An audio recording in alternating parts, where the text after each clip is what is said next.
Oh, santo eres, Señor. Que tu presencia, Señor, se sienta, Señor, en nuestro corazón una vez más, Señor. Hoy que estamos juntos, Señor, en armonía, en el nombre de Jesús. Necesitamos estar contigo, Señor. Necesitamos adorarte, Señor, cada día. Gracias, Espíritu Santo de Dios. Derrámate, Señor, en esta mañana. Oh, aleluya, alabado seas, Dios. Quiero estar en tu presencia y poderte contemplar.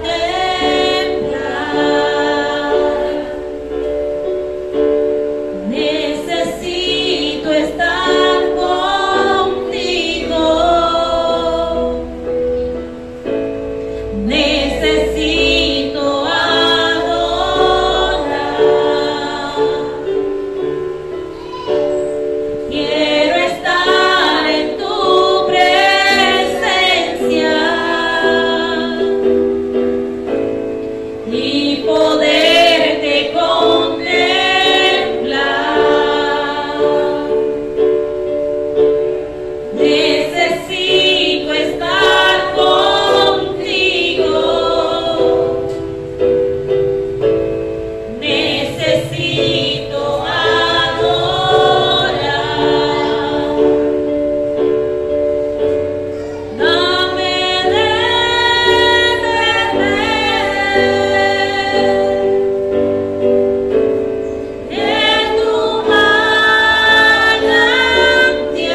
puedes proporcionar, Señor.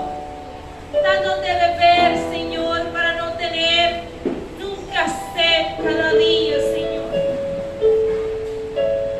Oh, santo eres, Dios. Danos de beber, Señor, de tu manantial. Danos, Señor, más de ti. Primera de Tesalonicenses capítulo 1, versículos 1 al final, que es el versículo 10.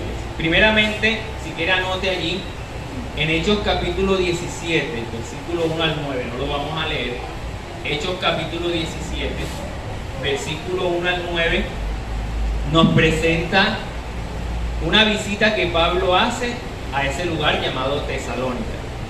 Eso usted lo encuentra una vez más, Hechos capítulo 17, versículo 1 al 9.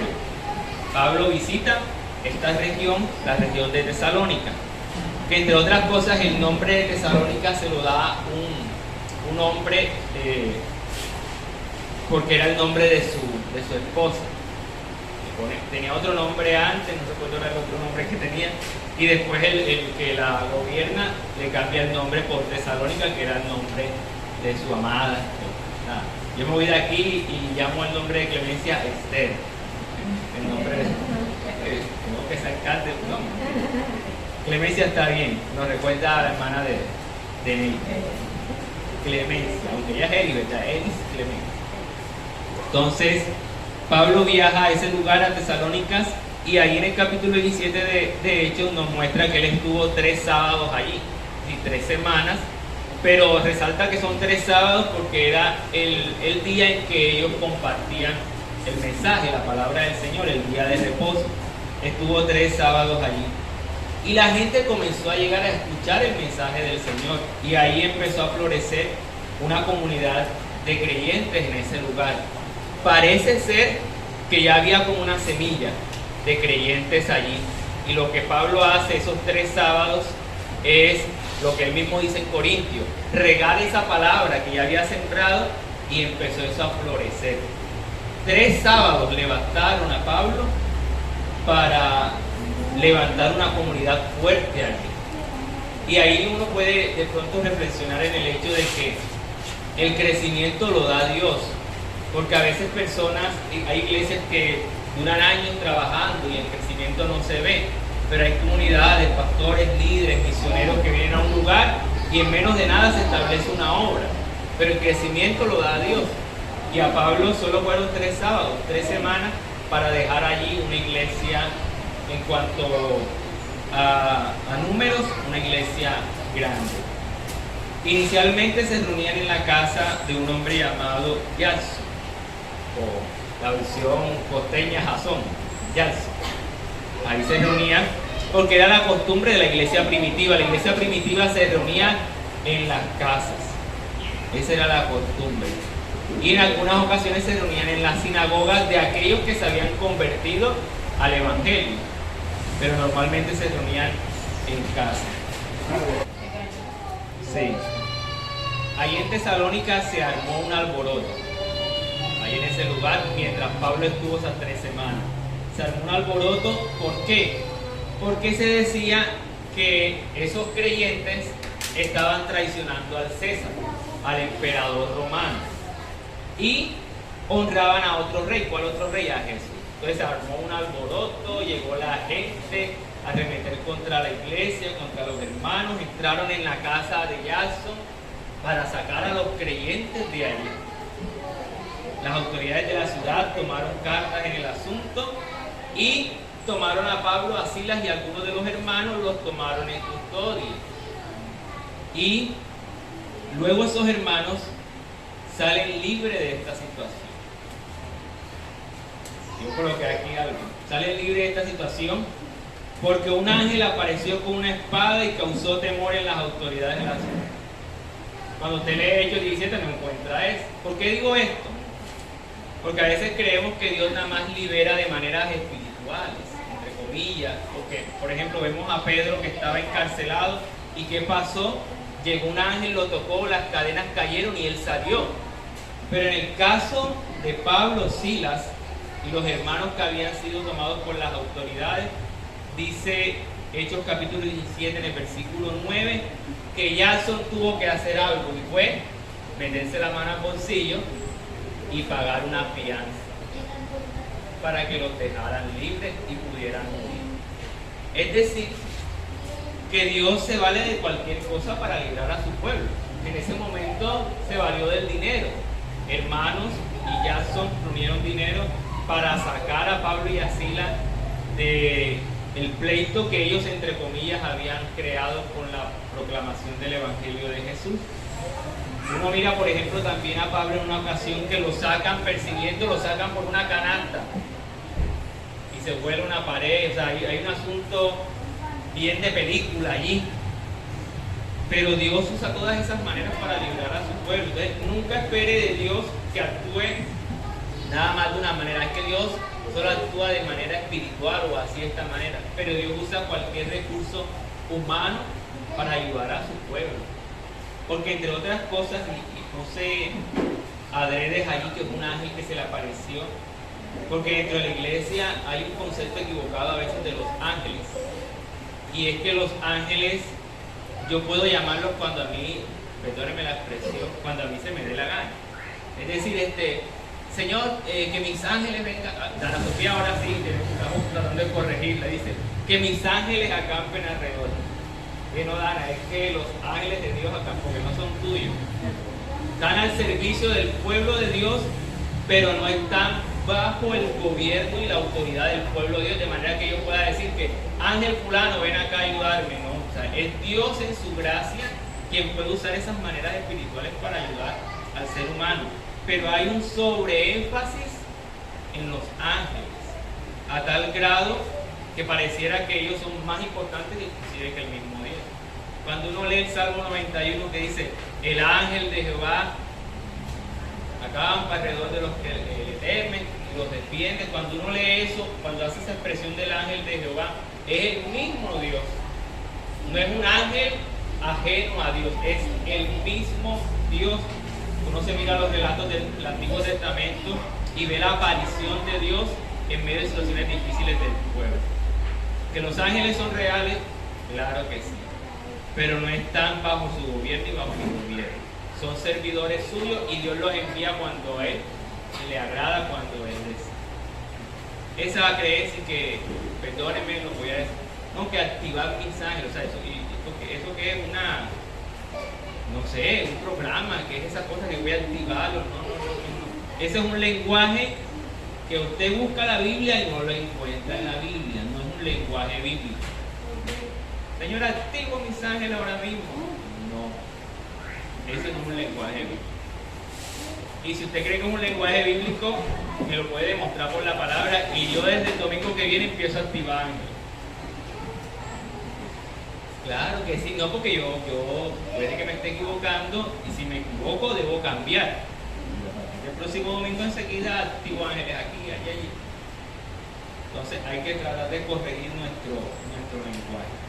Pablo y Silas son liberados de allí, de esa dificultad, con dinero, confianza. Allí entonces surge la iglesia de Tesalónica. Una iglesia en la cual Pablo y su equipo de trabajo estuvo 3 días. Una iglesia en la cual se armó un alboroto por la predicación del Evangelio de Jesús, pero una iglesia que a pesar de todo se mantuvo firme. Pablo tiene que salir de ese lugar y luego que está en otro de sus viajes misioneros dice, les voy a enviar a Timoteo porque yo necesito saber cómo están ustedes. Y es allí donde empieza Pablo a escribir tanto la primera carta como la segunda carta a los tesalonicenses. Así que vamos a ver ahora sí lo que Dios quiere decirnos a nosotros en esta mañana con su palabra. Después del saludo que lo encontramos en el capítulo 1, versículo 1, empieza Pablo a hacer una acción de gracias, que están desde el versículo 2 al versículo 3 del capítulo 1 de Primera Tesalonicenses. ¿Qué es lo primero que encontramos? Una acción de gracias. Entonces, leamos el versículo 2, versículo 3, yo voy a leerlo acá en la versión, una traducción viviente. Dice, siempre damos gracias a Dios por todos ustedes, y continuamente los tenemos presentes en nuestras oraciones. Al orar a nuestro Dios y Padre por ustedes, pensamos en el fiel trabajo que hacen, las acciones de amor que realizan y la constante esperanza que tienen a causa de nuestro Señor Jesucristo. Amén. Entonces lo primero que encontramos es una acción de gracia. Entonces lo primero que deberíamos preguntarnos según esos versículos es ¿quiénes son los que dan gracia? Y los que dan gracia son los que encontramos en el versículo 1. Pablo, ¿quién más? Pablo, Silvano y Timoteo. Acá algunas versiones no dicen Silvano sino Silas, porque es la traducción original del griego.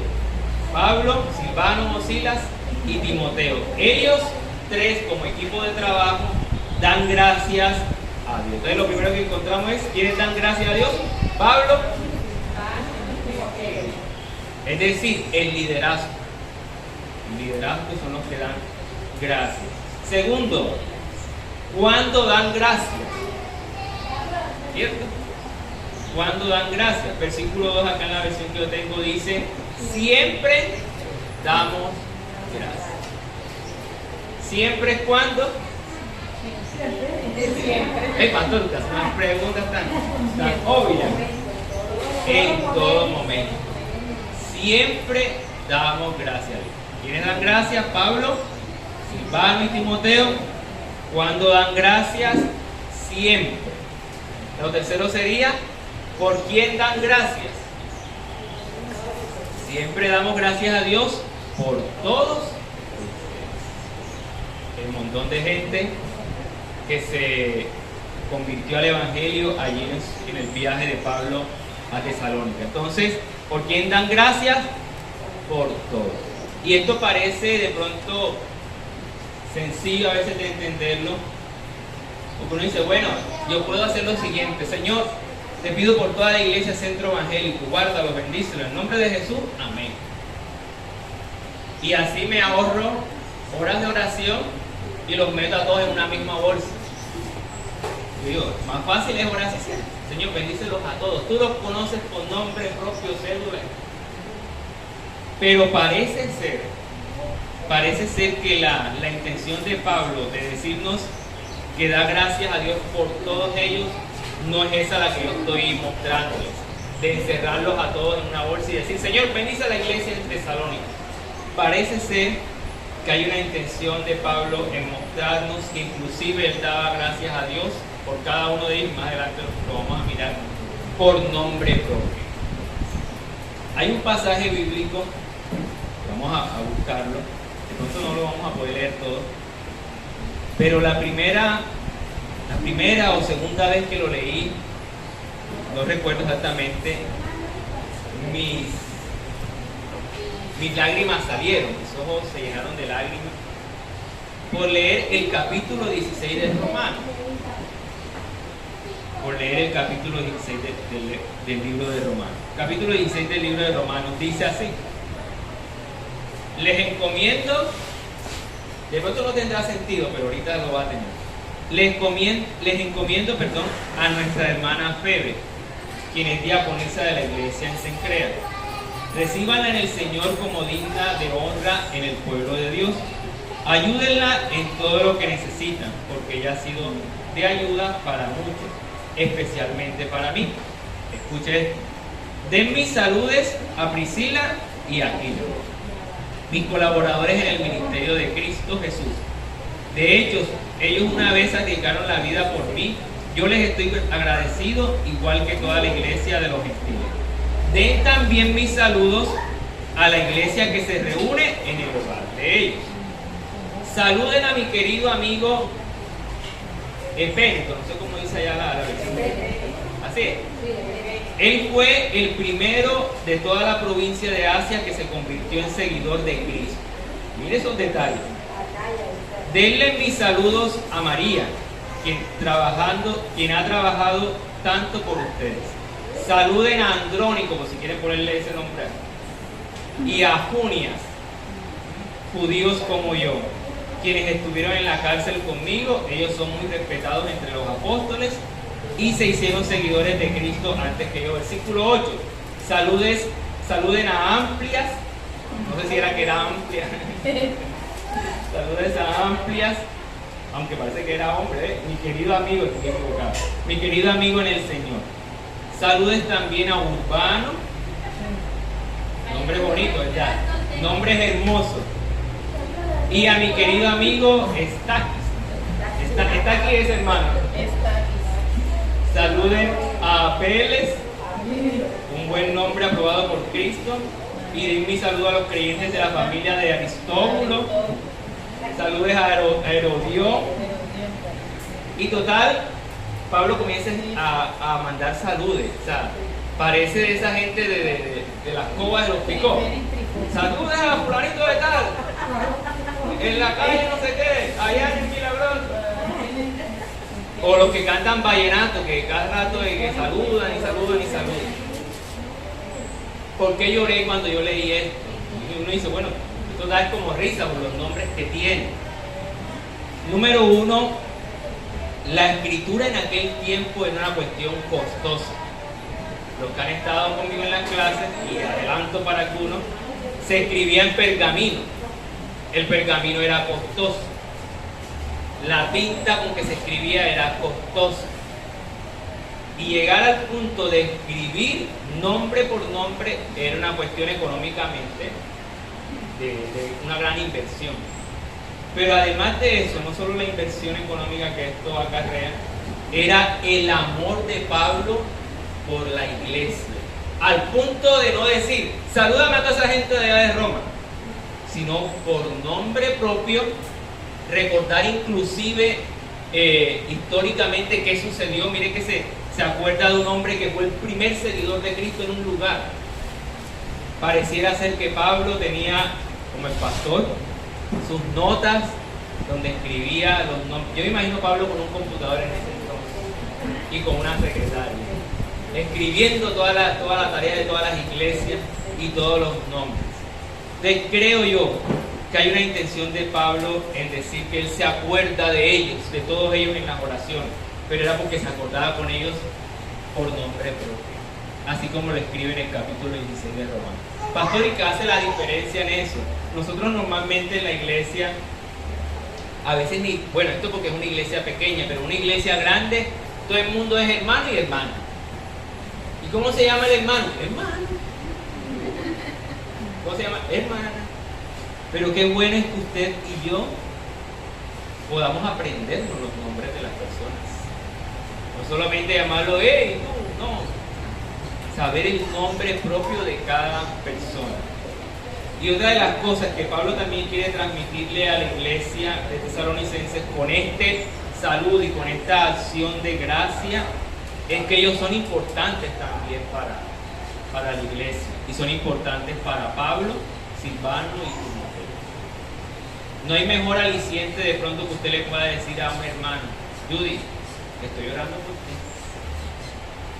Marevi, estoy orando por ti. Eso le da ánimo a ese hermano. Oye, este hombre, esta mujer me tiene en sus oraciones. Y Pablo presenta esto, presenta esta acción de gracias.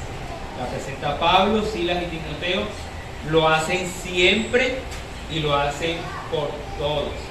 Y en la versión que yo tengo acá dice, y lo hacen continuamente. Dice, siempre damos gracias a Dios por todos ustedes y continuamente los tenemos presentes en nuestras oraciones. Eso es importantísimo. Pablo es uno de los que va a decir en algún momento, oren por mí, ténganme presente en sus oraciones, para que para mí sea abierto camino y yo pueda seguir predicando el Evangelio. Es de suma importancia que usted tenga a su hermano, a su hermana en oración. Y por eso la exhortación de la pastora ahorita era esa, tomar los viernes como ese principio inicial para orar juntos como iglesia, pero no descuidar eso y aplicarlo también en nuestra casa. Entonces, una acción de gracia. Lo encontramos allí por quienes Pablo da gracia. Encontramos también cuál es el motivo de la acción de gracia, porque dar gracias a Dios es ocasionada por algo que nos motiva. Y lo que motivaba a Pablo para darle gracias a Dios por esta iglesia eran tres cosas, que las encontramos en el versículo 3. En la versión que usted tiene, Reina Valera, algunos, va a decir: la obra de vuestra fe, el trabajo de vuestro amor y constancia en la esperanza. Esto así va a decir la Reina Valera. La versión que yo tengo acá traduce el versículo 3: al orar a nuestro Dios y Padre por ustedes, pensamos, número 1, en el fiel trabajo que hace. Número 1, fiel trabajo. Las razones por las cuales Pablo daba gracias, el motivo por el cual Pablo daba gracias por esta iglesia era, número 1, que eran fiel en su trabajo. Porque fe, la palabra fe que usa la traducción Reina Valera, es otra forma de decir fidelidad. Fidelidad. Eso traduce también la palabra fe. Entonces, lo primero que Pablo nos muestra es que estos hermanos eran fieles en su trabajo. ¿Cuál es el trabajo de la iglesia? Proclamar el evangelio de Jesucristo. Y Pablo, y más adelante vamos a ver por qué él usa esta expresión, Pablo da gracias a Dios porque ellos son fieles en el trabajo. Y una de las cosas que nos debe caracterizar a nosotros como cristianos es eso, es ser fieles en lo que hacemos para Dios. A los corintios Pablo le va a decir: crezcan siempre en la obra del Señor. Yo recuerdo en mis inicios predicando la palabra de que un año, no recuerdo exactamente, fuimos a Bayunca, dos hermanos y mi persona fuimos a predicar a Bayunca. Yo no conocía ese lugar y resulta que nos encomendaron para que fuéramos a apoyar a la iglesia y buscáramos los jóvenes. Y empezamos a visitar el lugar y demás, pero de un momento a otro uno de los compañeros tuvo que irse para Antioquia y otro de los compañeros se desvió del camino del Señor. Y yo, inexperto, me regresé a Cartagena. ¿Por qué? Porque no tenía herramientas de cómo seguir haciendo la obra. Es decir, que en ese momento en lo que se me había encomendado, no fui fiel. Pero pasado un año, Dios me inquietó nuevamente de que fuera Bayunca, ya un poco más maduro, ya un poco más entendido de las cosas. Y en Bayunca estuve un larguísimo tiempo allí trabajando en el Señor, hasta que en 2013 el Señor me permitió venir para acá, para Clemencia. No que de 2013 iniciamos la obra, sino que ya veníamos tiempo atrás, pero ya para estar viviendo de un todo acá fue en 2013. Así que algo debe caracterizarnos a nosotros y es ser fiel al trabajo que Dios nos ha encomendado, que entre otras cosas, cuando Dios te lo encomienda o X trabajo, es porque Él sabe que hay la capacidad en ti para hacerlo. Dios nunca espera que tú te capacites primero para después trabajar, sino que en medio del trabajo te capacita, porque al fin y al cabo dependemos de su presencia para hacer su obra. Así que lo primero que la iglesia de Tesalónica, Pablo le da gracias es por que son fieles en su trabajo.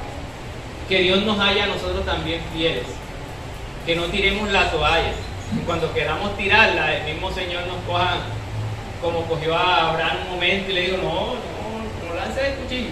Así también no tiremos la toalla, sino que sigamos perseverantes, fieles en el trabajo del Señor. Los que están en ministerio infantil, no es un trabajo fácil. Ministerio infantil, entre otras cosas, es un trabajo que no se ve enseguida, sino un trabajo que se ve a largo plazo, porque es estar tú sembrando esa semillita ahí en un muchacho que un día está bien, otro día está mal, un día alaba a Dios, un día no quiere lavar los platos. Y es un trabajo constante. Pero cuando ya llega a una edad madura, se pueda decir de ellos como se dijo de Timoteo: tú has sido un muchacho que ha sido criado en las Sagradas Escrituras, te enseñó tu abuela, te enseñó tu mamá y ahora tú eres un líder de la iglesia. Nosotros vamos a poder ver de los muchachos que las maestras fielmente están trabajando, vamos a ver el fruto. Vamos a ver el fruto en esos muchachos. A veces darían ganas como que de entrar a la toalla porque se ponen de rostro pesado, pero de ellos va a salir pueblo de Dios, de ellos va a salir ministerio de alabanza, maestros de niños, predicadores. Tenemos que seguir siendo fieles al trabajo del Señor. Los servidores, es un trabajo que hay que hacerlo también con fidelidad, ser fieles en ese trabajo. Aunque parezca pequeño, fue una de las primeras cosas con las que yo empecé también en la iglesia.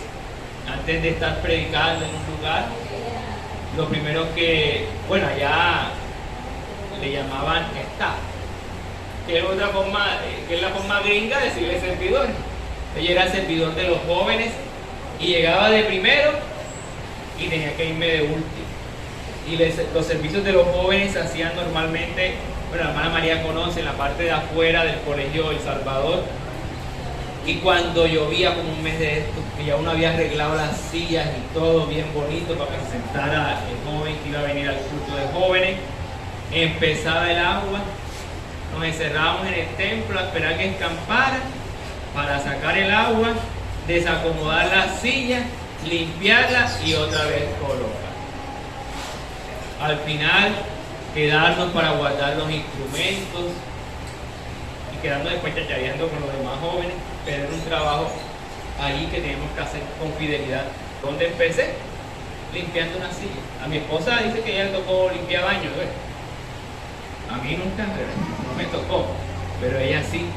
Y es un trabajo, parece engorroso, pero es un trabajo que debe hacerse con fidelidad. Y el Dios que lo vea a uno haciendo ese trabajo con fidelidad, en su momento lo exaltará. Algunos han visto el ministerio de los servidores como ese ministerio preparativo para lo que Dios tiene después para cada uno. Algunos se quedan de por vida ahí porque su deseo es simplemente servir de esa manera, pero otros son promocionados en algunas ocasiones. Pero cual sea el trabajo, debemos hacerlo fiel al Señor. Amén.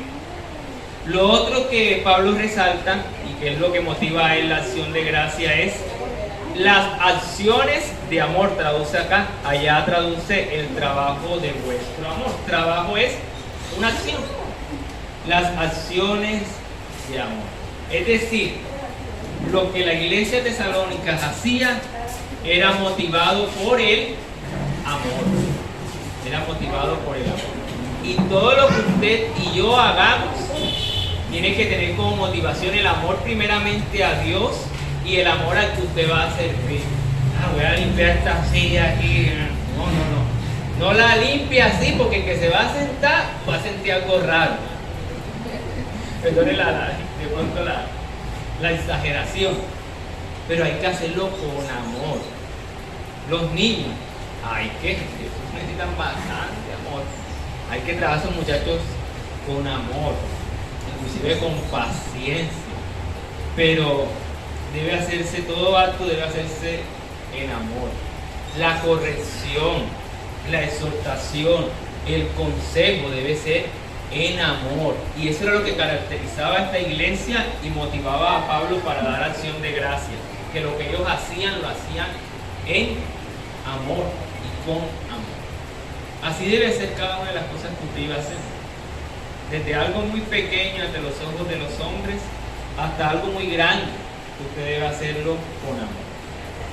Y lo tercero es que ellos estaban constantes en la esperanza. Sí, creo que igual traduce la versión Reina Valera. Eran constantes en la esperanza que tenían a causa del Señor Jesucristo. ¿Cuál es la fuente de nuestra esperanza? No es el baloto, no es el horóscopo, no es el chance. Nuestra esperanza es el Señor. Y ellos eran constantes en esa esperanza. Amén.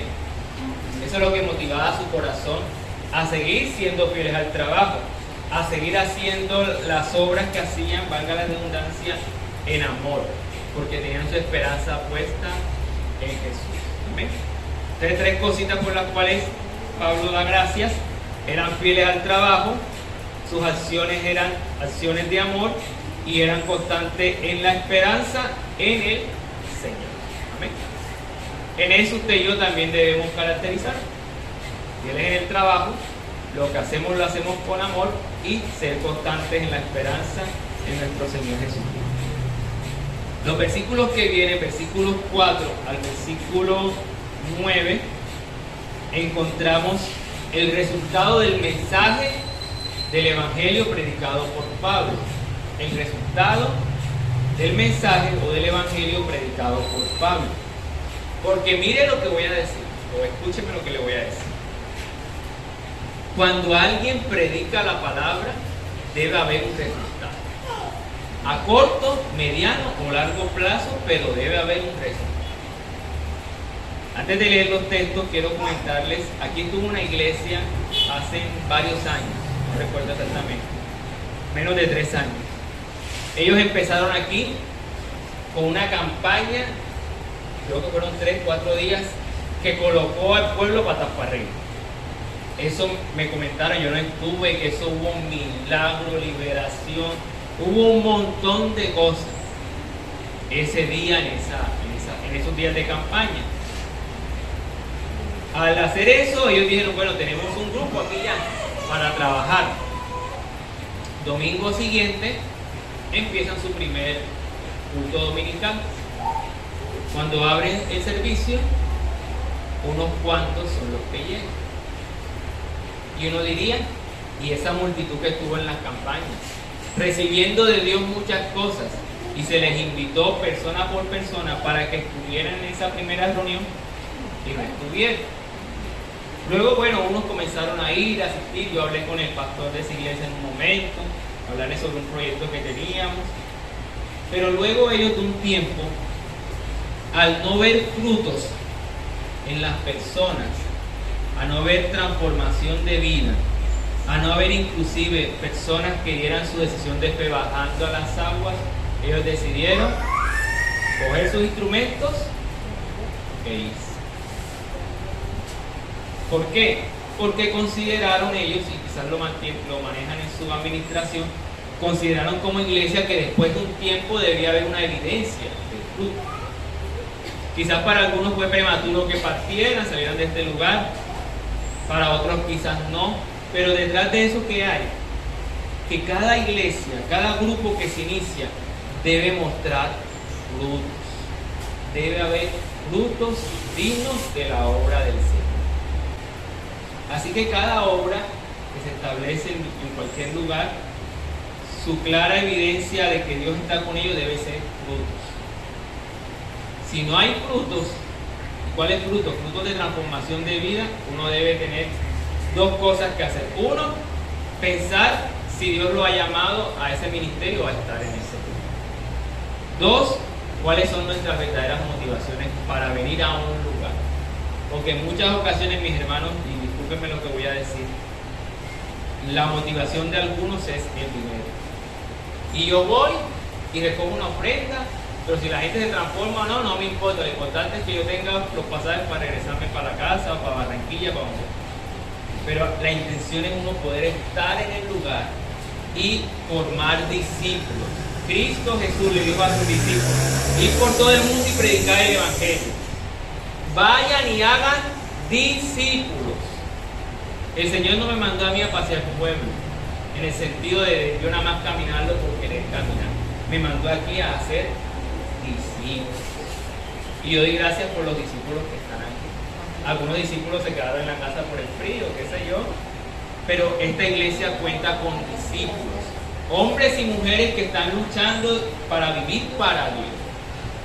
Entonces, usted puede analizar cada obra, cada persona que está en un lugar predicando, si hay frutos. Si no hay frutos, ore para que Dios dé esos frutos. Y si la motivación es equivocada, ore también para que las motivaciones sean cambiadas.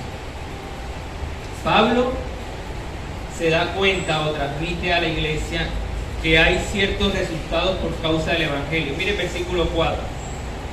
Sabemos, amados hermanos, que Dios los ama y los ha elegido para que sean su pueblo. ¿Cuál es el primer resultado que Pablo muestra de la predicación del Evangelio? Es que se empieza a formar el pueblo de Dios. Y el pueblo de Dios se forma con Raimundo y todo el mundo. O sea, todos pueden venir al lugar de congregación, todos pueden venir al lugar donde se predica, pero deben ser llamados por Dios y deben entregar su corazón a Dios. desde ese momento empiezan a ser parte del pueblo de Dios. Entonces, el primer resultado es, sabemos, amados hermanos, que Dios los ama y los ha elegido para que sean su pueblo. ¿Cómo sabía Pablo que eran el pueblo de Dios? Por los frutos que ellos estaban mostrando. ¿Cómo sabía Pablo que ellos eran pueblo de Dios? Porque tenían un lugar fijo donde se congregaban. Sea una casa, sea una sinagoga, se congregaban en un lugar. Eso es lo primero que Pablo nos muestra como resultado del Evangelio, la elección del pueblo de Dios. Lo que también trae como resultado del Evangelio, y aquí me voy a meter en problemas, pero a mí me gusta meterme en problemas, es el comportamiento de los mensajeros del Evangelio. Porque yo puedo venir a predicar aquí, perdónenme lo que voy a decir, yo puedo venir aquí y predicar y me voy, y vivo en Cartagena, vivo en Barranquilla, vivo en Pendales. Usted no sabe qué hago yo en Pendales. Y yo puede que sea un impostor, un jueguito por ahí que hay, impostor. Yo puede que sea un falso, porque usted no conoce al señor William como es en Pendales. Y Pablo va a colocarse entre la espada y la pared y decir, ustedes saben cómo nos hemos comportado delante de ustedes, porque no somos esporádicos aquí, no somos una simple visita, sino porque ustedes nos conocen. Ustedes nos conocen a nosotros, conocen a mi esposa, conocen al señor William, saben cómo me comporto, a veces ando el moño por ahí en la moto, usted me conoce. Pero si usted o yo viviera en otro lugar, usted no puede dar fe de quién soy yo. ¿Cierto? Porque entre otras cosas, hasta el enemigo se sabe la Biblia. No se la citó a Jesús. Le dijo a Jesús, oye Jesús, sí, todo está ahí, pero escrito está Jesús. Tú no te sabes el Salmo 91, Jesús. El Salmo 91 dice que tú te lanzarás y que Dios va a mandar a sus ángeles a guardar sus hijos. Ese sabía la palabra. Así que no, perdone la expresión, no coma de eso. Vea los frutos. No coma después. Vea los frutos. Mire lo que Pablo le dice en el versículo 5 a la iglesia. Pues cuando lo lleva al final, dice, y ya sabe de nuestra preocupación por ustedes, por la forma en que nos comportamos entre ustedes. Acá en la versión traducción viviente al final dice, ustedes saben la forma en que nos comportamos entre ustedes. Sí, hermano, usted tiene allá la Reina Valera, que son 60. Pero es lo mismo que trata de transmitir la nueva traducción viviente. Pablo dice, ustedes saben quiénes somos nosotros. Ustedes saben cómo nos comportamos nosotros. Yo podría decir, ustedes saben qué nos gusta a nosotros. ¿Qué me gusta a mí, hermana María, cuando voy a comer frito? La papa rellena. Pero si yo viviera en Pendales, ¿qué vas a ver, hermana María? Yo voy allá y siempre pido una papa. Ya, hermana María, ¿sabes qué me gusta con la? Los fritos, a cuidar los dientes, no me gusta casi el frito, pero como es papa, me gusta.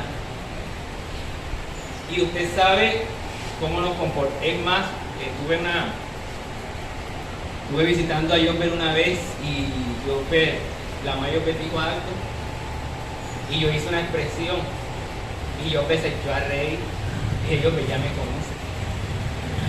Se dio cuenta de qué significaba inclusive mi expresión. La pastora Juanita me comentaba que el pastor Luis Sánchez cuando iba a hablar algo importantísimo con los hermanos, con las hermanas, le colocaba, se iba por la espalda, le colocaba la mano en uno de los dos hombros y le decía hijo o hija. Y dice ella que cuando eso lo escuchaba, ya sabían que algo era. Empezaron a conocer el comportamiento del pastor. Mis hermanos, den gracias a Dios. No porque me tienen a mí, sino porque yo estoy aquí en Dios. Y usted puede verme no con un huequito, verme claramente quién soy yo, cómo me comporto.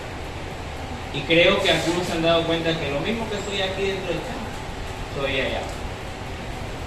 Entonces Pablo dice, uno de los resultados del Evangelio radica en el comportamiento de los mensajeros del Evangelio. ¿Cómo se comportan ellos? Jesús es el que va a decir en una ocasión, hagan lo que ellos dicen, pero no hagan lo que ellos hacen, porque dicen y no hacen. Pero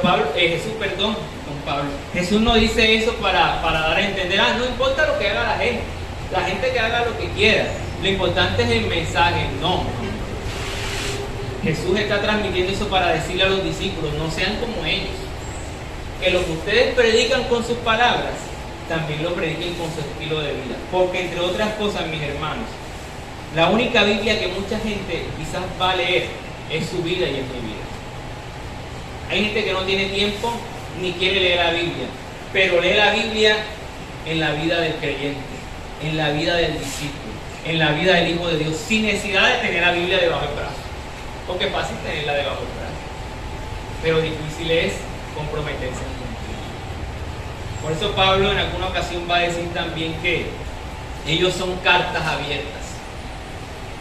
Yo para ustedes y mi esposa somos cartas abiertas, ustedes nos conocen, ya tenemos bastante tiempo acá y se han podido dar cuenta del efecto del Evangelio también en nosotros. Entonces, Pablo muestra que uno de los resultados del Evangelio es el ser elegidos, y también muestra que el resultado del Evangelio debe mostrarse en el comportamiento de los mensajeros.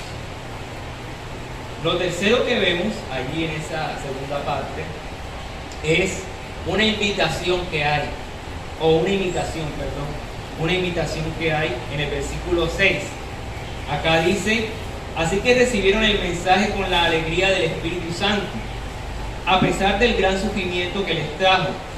De este modo, nos imitaron a nosotros. ¿Quiénes son esos nosotros? Pablo, Silvano y Timoteo. ¿A quiénes imitó la iglesia de Tesalónica? A Pablo, a Silvano y a Timoteo. ¿En qué los imitó? En la conducta que ellos tenían, en el buen comportamiento que tenían y en los frutos que daban del Evangelio. Pero además de imitar a Pablo, Silvano y a Timoteo, dice, y también al Señor. Veían en Pablo, Silvano y Timoteo un ejemplo de hombres que estaban viviendo para Dios. Y quizás suspiraban y decían, ay, yo quisiera ser como Pablo, yo quisiera ser como Silvano, yo quisiera ser como Timoteo. Pero por encima de eso estaba alguien que más que querían imitar, y era a Jesús. Nosotros corremos el riesgo a veces de pensar que la fe nada más se centra en ver a Dios, y eso es lo más importante.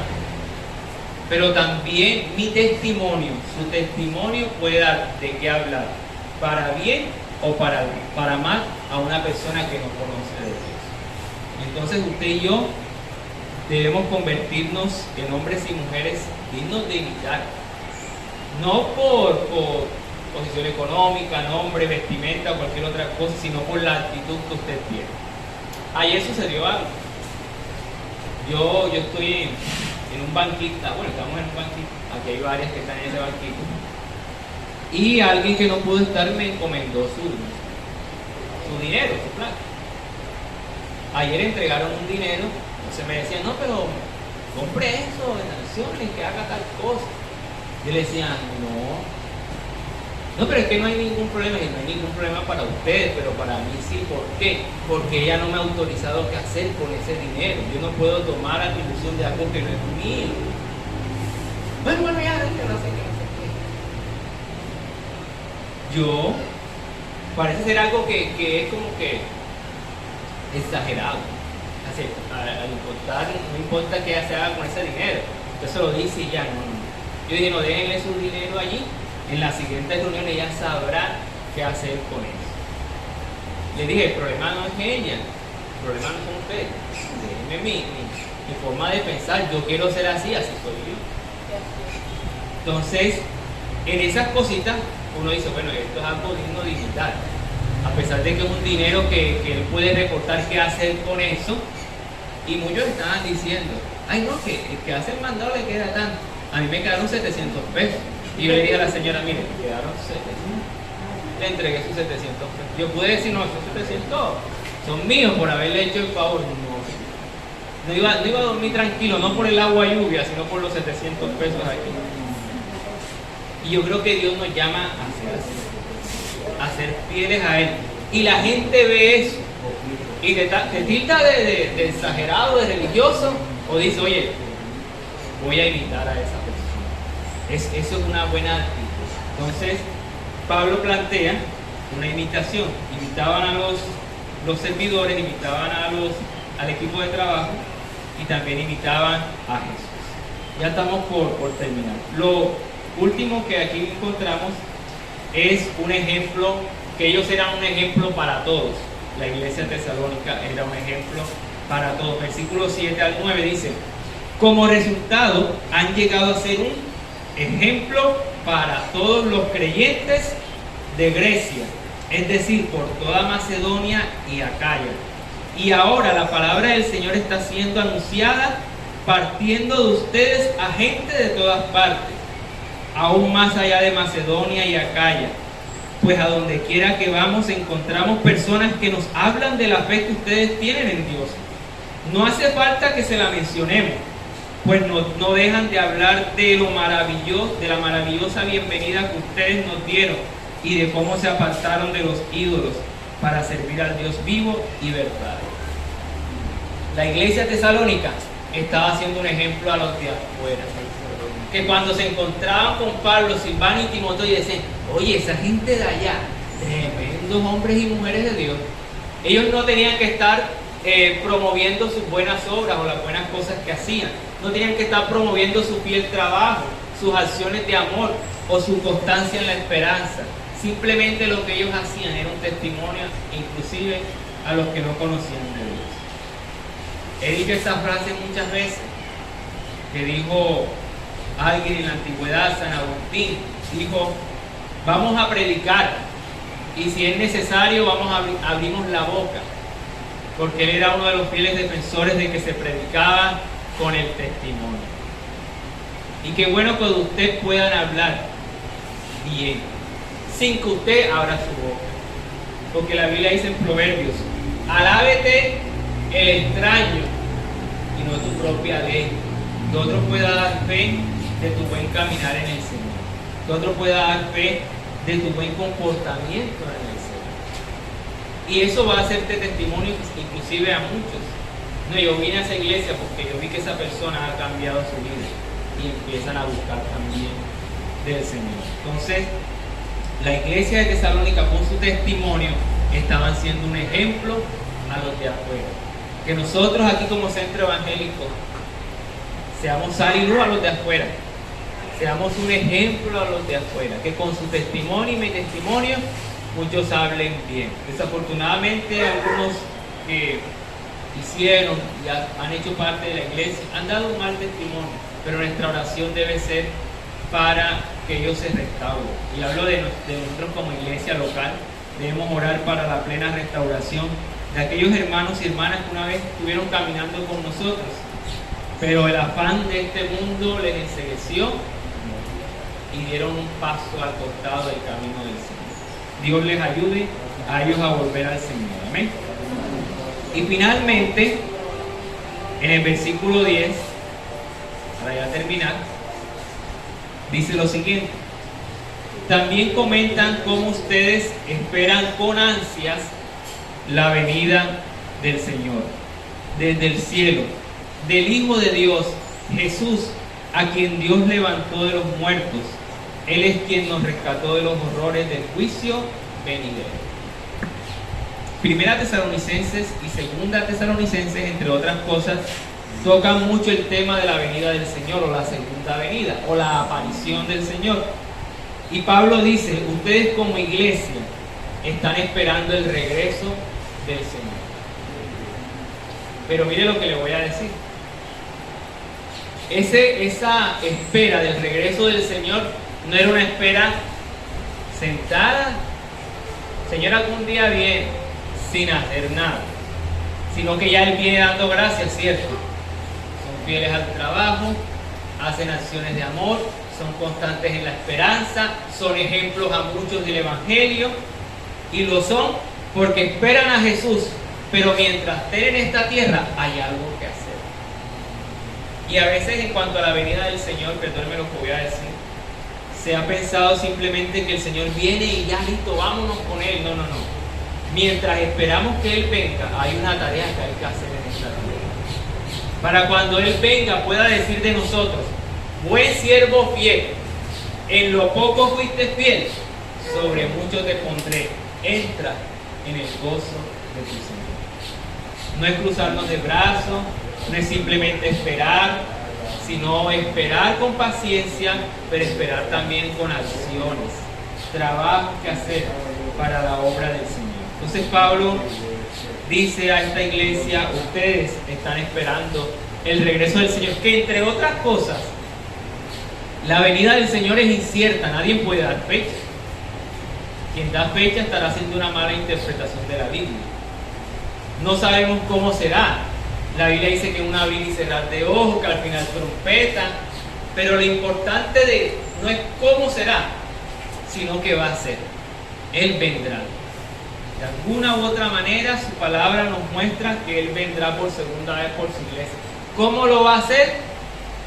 Es incierto muchas de esas cosas, pero lo importante es que Él vendrá. Amén. Pero mientras Él viene, nos preparamos como aquellas 10 vírgenes. Dice que habían 10 vírgenes, 5 prudentes y 5 insensatas. Estaban esperando la venida del novio, del esposo, y 5 de ellas se cabeceaban. ¿Cómo se cabecean? ¿Cómo se cabecean algunos? Algunos por allá en otras iglesias, acá no se cabecean nada. Se cabeceaban ahí y escucharon la voz de que ya venía el esposo y se despertaron y se vieron que no tenían aceite. Entonces le dijeron a las otras mujeres, le dijeron: danos el aceite de ustedes para que cuando Él venga nos encuentre con las lámparas encendidas. Y ellas dijeron: no, porque si les damos, entonces ambas vamos a quedar sin nada. Entonces cuando viene el Señor, ellas van a comprar el aceite. Cuando regresan ya se encuentran que se cerró todo, la puerta estaba cerrada, nadie la podía abrir y ellos quedaron atrás. No habla, mire, a veces nos desenfocamos que si el aceite allí simboliza el Espíritu Santo. Yo creo que el enfoque de ese texto de las 10 vírgenes es mantenernos fieles hasta que el Señor venga. Fieles en el trabajo, fieles en el amor, fieles en los frutos del Señor. No es si tengo más Espíritu Santo o no, porque entre otras cosas, ya lo sabemos en las clases, que no tenemos más Espíritu que otros. Lo que tenemos son dones espirituales diferentes a los del otro hermano, pero el Espíritu Santo es el mismo para todos. Amén. Pero hay que mantenernos fieles hasta que el Señor venga. Fiel trabajando para su reino, fiel haciendo su obra, fieles en santidad, fieles dando frutos dignos de arrepentimiento. Esta es la iglesia de Tesalónica, a la que Pablo da muchas gracias. Y aunque suene como frase de pronto de cajón, mi esposo y yo damos gracias a Dios por ustedes.